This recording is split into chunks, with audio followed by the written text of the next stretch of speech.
Bonsoir à tous, bonsoir à tous. C'est Trading avec vous. Je vais revenir sur le Bitcoin. Je vais vous donner ma vision sur le Bitcoin. Ok, je suis pas conseiller financier, mais je suis analyste. J'analyse des marchés financiers. J'adore ça.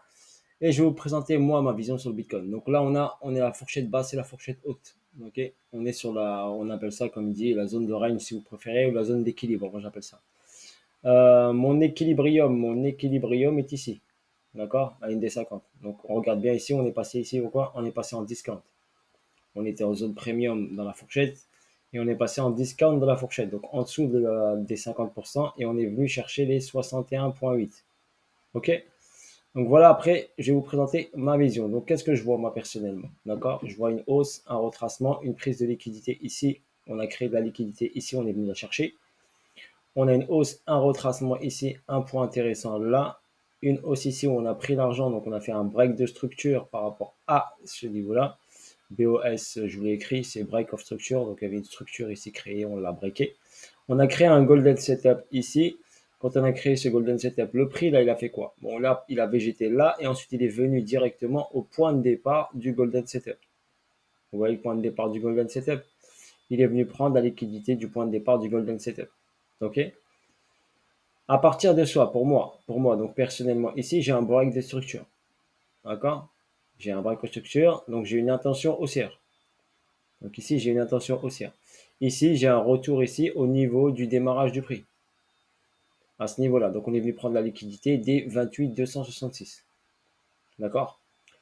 Donc là, si je me base sur Wyckoff, j'ai quoi? J'ai un plus bas, j'ai un SC ici, j'ai un STB ici, et là, je suis sur un spring. D'accord. Par exemple, si on fait ici une accumulation de type Wyckoff, SC, STB, spring. Bon, après, je ne vais pas me fier à 100% à ça, mais quand même, je le garde en mémoire, car ici, on peut avoir ici un spring qui donne la remontée du prix vers le haut. En traçant mon Fibonacci de continuité de tendance sur la première baisse et le premier retracement sur le Golden Setup, cela me donne ici les 3,618 et on est pile poil sur les 3,618. Sur ce niveau-là, ici, d'accord? 3,618. Pour votre information, si on va chercher ici, sur le dernier mouvement baissier, d'accord? Sur la première intention baissière, donc celle-ci, on va prendre ce point bas là et cette hausse ici sur cette mèche, je vais être ici au millimètre par exemple. Et je regarde bien, regardez bien ici, on est au 2,618. Et si je mets ici mon curseur, regardez, le prix s'est arrêté pile poil au 2,618. Ok, n'oubliez pas que ça reste un algorithme, d'accord? Il est géré par les mathématiques. Donc là, le point ici, c'est 2,618 pile poil de la première descente et le premier retracement.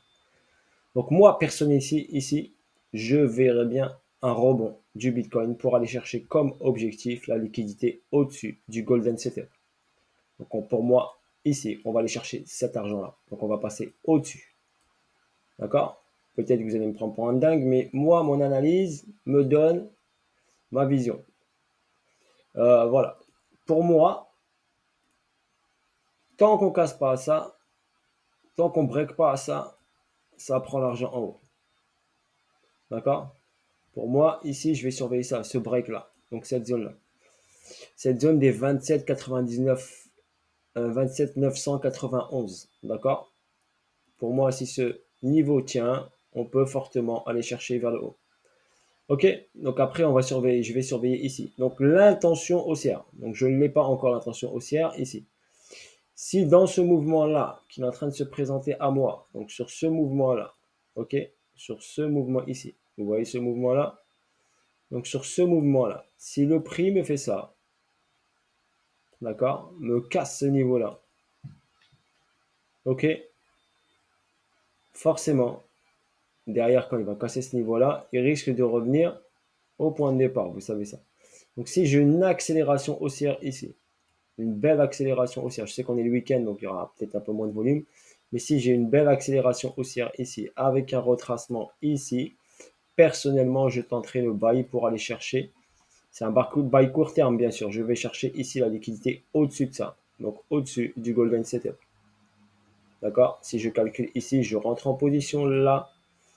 Ok. Je vais chercher au-dessus du Golden Setup. Bah, au-dessus, il y a déjà 4000 balles.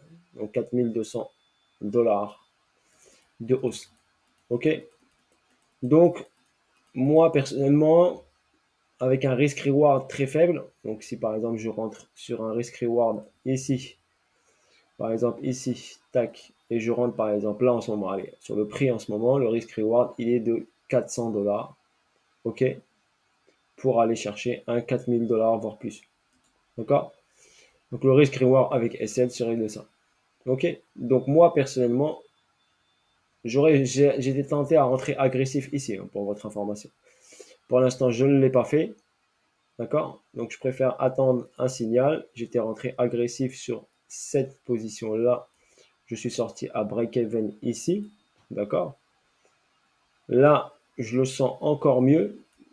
D'accord? Mais je vais attendre une confirmation. Ok? Je vais attendre, comme je vous ai dit. Si le prix me fait ça avec une belle intention haussière et casse ce niveau-là, et ensuite, je l'attendrai qu'il revienne ici. Et si ici, il me fait une petite distribution, donc une petite distribution ici en petite unité de temps, et me ramène le prix vers le bas, personnellement, ça me tenterait de le buy, bien sûr, pour aller chercher vers le haut, avec un SL qui serait juste un peu en dessous, un SL environ de 400 $, au moins, beaucoup moins. Ok, je verrai. Ou un SL très serré à 100 $ ou 200 $. Voilà pour votre information, ma vision personnelle. D'accord? Ça reste du trading pur, par contre, c'est pas du holder. C'est juste, je suis dans la fourchette, n'oubliez pas, on est dans la zone de fourchette, zone de range. On est passé sous les 50, donc on est en position de discount dans la fourchette. Et pour ma part, on est arrivé au 61,8. J'attends juste, j'observe ici qu'est-ce qu'il va faire là dans la soirée et demain dans la journée ou la matinée pour voir si potentiellement je pourrais me positionner pour un achat pour aller chercher vers le haut. D'accord? Si le prix part direct, eh ben, je trouverai un point d'entrée en cours de route. D'accord? Parce que ça peut arriver qu'il part direct, mais j'y crois pas trop. Là, par contre, il a fait une toute petite et il est parti direct. Ici, petite, hop, il est parti direct. Mais là, c'était bien sûr en semaine. Donc, le 7, c'était le 7. Et là, c'était le 7 juin que tout ça s'est passé. Donc, 7 juin, il y avait du volume forcément. Et là, on est le week-end, donc il y a un peu moins de volume. Donc, on regarde ici, il y a beaucoup plus de volume ici que là en ce moment. Ok, voilà sur ce pour le Bitcoin, ce que je vois. Ça reste du court terme, hein, donc c'est pas fait pour. C'est vraiment du trading pur pour prendre un petit sursaut et une poussée vers le haut. D'accord? Voilà pour votre information. Bisous à vous tous, bonne soirée à vous tous et à bientôt pour de nouvelles aventures et de nouvelles vidéos. Si Trading était avec vous. Ciao, ciao!